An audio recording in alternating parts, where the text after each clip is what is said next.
صلوا علی الحبیب صلی اللہ تعالی علی محمد. میں تو کبھی کا وصیت کر چکا ہوں کہ میرے سارے معاملات سنت کے مطابق ہوں اور میرے لیے گیدرنگ کا انتظام نہ کیا جائے. بس جو ہیں، جو وقت ہو گیا، جو سنت کے مطابق سارے معاملات ہو جائیں تو بس مجھے اللہ کی رحمت کے سپرد کر دیں. یہ کیا مطلب کہ آپ 2 دن تک کولڈ اسٹوریج میں بیٹھ دیں کہ دعوت اسلامی کا ایک روپ پڑے گا بھائی، اس کے ساتھ لاکھوں کروڑوں ہیں. الحمدللہ جیتے جی دعوت اسلامی کا روپ پڑا ہوا ہے کہ دعوت اسلامی کے ساتھ کروڑوں لوگ ہیں. تو ہم الحمدللہ جیتے جی ہم دیکھ ہی رہے ہیں، تو ہم مرنے کا کیا انتظار کرنا تھا کہ صاحب مرنے کے بعد گیدرنگ ہوگی؟ جیتے جی گیدرنگ، اللہ کی رحمت ہے، اس کا کرم کروڑا احسان ہے.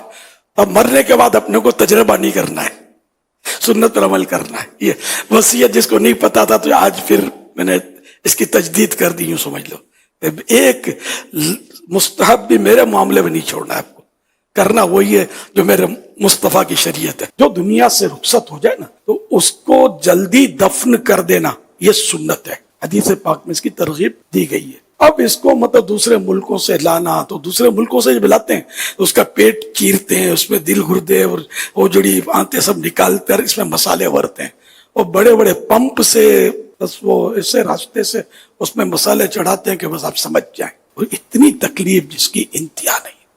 اور مطلب جس طرح کٹے ہوئے بکرے کو کھینچتے ہیں نا، بقرعید کے دنوں میں مناظر دیکھے جاتے ہیں تو وہ وہاں لاشوں کو اس طرح کر رہے ہوتے ہیں، وہاں کیا یہاں کیا، ہر جگہ مطلب یہی حالت ہے. پھر اس کو کولڈ اسٹوریج میں رکھنا. وہ یہ ذہن میں رکھیں کہ جس طرح زندہ انسان کو جن چیزوں سے تکلیف ہوتی ہے، مردہ انسان کو بھی تکلیف ہوتی ہے. اعلیٰ حضرت نے نقل کی حدیث پاک کہ ہڈی، جس طرح زندہ انسان کی ہڈی توڑنے سے اس کو تکلیف ہوتی ہے، اس طرح مردہ انسان کی بھی ہڈی توڑنے سے اس کو تکلیف ہوتی ہے. تو اس لیے اپنی اس کی خاطر کی ہم مطلب تو 4 دن بعد 8 دن بعد وہ لاش مطلب اس طرح وہ آئے، وہ سلسلہ اگر آپ کو تو فریش لگے گی لیکن وہ فریش نہیں ہوتی. اور یہ اس بیچارے کو اتنی تکلیف ہوتی ہوگی کہ ہم تصور نہیں کر سکتے. اس لیے جہاں انتقال ہوا وہیں کے مسلمانوں کو اجازت دے دی جائے کہ وہاں اس کو دفن کر دیں، آپ ایصال ثواب کریں. یہ آ بھی گیا تو آپ نے کون سا گھر میں رکھنا ہے سجا کر، آپ نے بھی جا کر دفن کرنا ہے. پھر جا کر قبر کے پاس کون سا آپ نے کیمپ گاڑنا ہے، اب یہاں پڑے رہو گے اس کی قبر کے پاس. جب آپ نے بھی تو اپنی نظر سے دور ہی کرنا ہے نا اس کو، تو وہیں بھی نظر سے بھلے دور رہا آپ دفن کر دیں. میرے والد صاحب جدہ شریف میں وفات ہوئی تھی، وہیں دفن ہے، میں نے قبر نہیں دیکھی. ایصال ثواب کرتا ہوں تو ثواب کے لیے قبر پر جائیں تو ہی ثواب پہنچے، یہ شرط تو نہیں ہے. ایصال ثواب تو ہو سکتا ہے. مہربانی کر کے اپنے میت پر رحم کریں. بڑے بوڑھوں سے خاص کر میری درخواست ہے کہ یہ اس طرح کی بے جا ڈیمانڈ نہ کریں، مطالبے نہ کریں کہ اس کو لاؤ آخری دیدار کریں گے. زندگی بھر تو دیدار کیا ہے، یا نوٹ کمانے کے لیے اس کو برسوں سے تو اپنے دیدار سے محروم کیا، اور اب آپ کو دیدار کرنا ہے. اب تو چہرہ بھی بیچارے کا پتہ نہیں کیسا رہا ہوگا موت کے صدمے سے، وہ دیدار کرنے والا ہے بھی کہ نہیں ہے. بعض اوقات دیدار نہیں کیا جاتا، منع کر دیا جاتا ہے تو چہرہ ایسا ہو جاتا ہے. تو اس لیے رحم کھائیں اور جہاں جو ہے اس کو دفن کریں. کہ سنت یہی ہے کہ تاخیر نہ کی جائے، تو اس سنت پر عمل کرنا چاہیے. سنت میں عظمت ہے.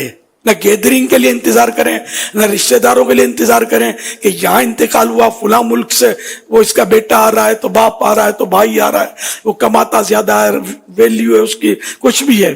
میرے آقا کی سنت سب پر فائق، سب پر حاوی ہے. سنت پر عمل کرنا ہے، اس کو بھی سمجھا دیا جائے. انشاءاللہ اس طرح کریں گے تو آپ کو اجر و ثواب ملے گا. یہاں بھی حضور انتظار، میت کے انتظار میں اب کولڈ سٹوریج کا استعمال جو ہے نا میت کے لیے جنرلی، ایک جنرل پوائنٹ آف ویو پہ کہ 1-1.5 دن میں بچہ آ جائے گا امریکہ سے، یو کے سے، فلاں ملک سے، فلاں ملک سے، تو فلاں رشتہ دار آ جائے گا، تو 1-1.5 دن کے لیے اگر جیسے سرنا ہو تو کولڈ سٹوریج کا یہاں پر اب استعمال بڑھ چکا ہے. اٹھا کے جیسے وہ آئے گا جنت میں رکھ دے گا. اللہ اس لیے اس میں انتظار کر رہے ہیں، میت کو بیچارے کو تکلیف دے رہے ہیں. میرے محلے میں جب میرا لڑک پن تھا، جوانی تھی، جو سے یاد پڑ رہا ہے، وہ ایک آدمی تھا بڑا خوش مزاج، ہنسمکھ. اس کے بیٹے کو بھیجا دنیا کے کسی بہت بڑے ملک میں کمانے کے لیے. بیچارہ گیا وہ، اور بدقسمتی سے ڈاکوؤں نے اس کو گولی مار دی. جوان بیٹا تو باپ تو ہو گیا پاگل. اور 8 دن یا پتہ نہیں کتنے دن تک انتظار ہوا، وہ میت اس ملک سے آئی، پھر جا کر تدفین ہوئی. 8 دن تک جو ان کے گھروں میں جو سوگوار ماحول ہوتا ہوگا، جو غم رونا دھونا ڈیلی اور رات دن مچا رہتا ہوگا. یہ کتنی حکمت عملی کہ جلدی اس کو دفن کر دیا جاتا ہے. تو دفن کرنے کے بعد بھی آدمی تھوڑا ریلیکس ہو جاتا ہے.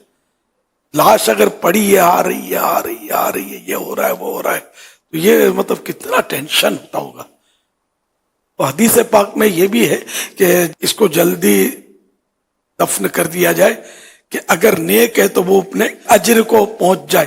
گیدرنگ جمع کرنے کے لیے بھی مطلب رکھا جاتا ہے کہ لوگوں کو اطلاع ملے, پتہ چلے کہ لوگ صلو علی الحبیب صلی اللہ تعالی علی محمد. مجھے اپنی اور ساری دنیا کے لوگوں کی اصلاح کی کوشش کرنی ہے. انشاءاللہ عز و جل.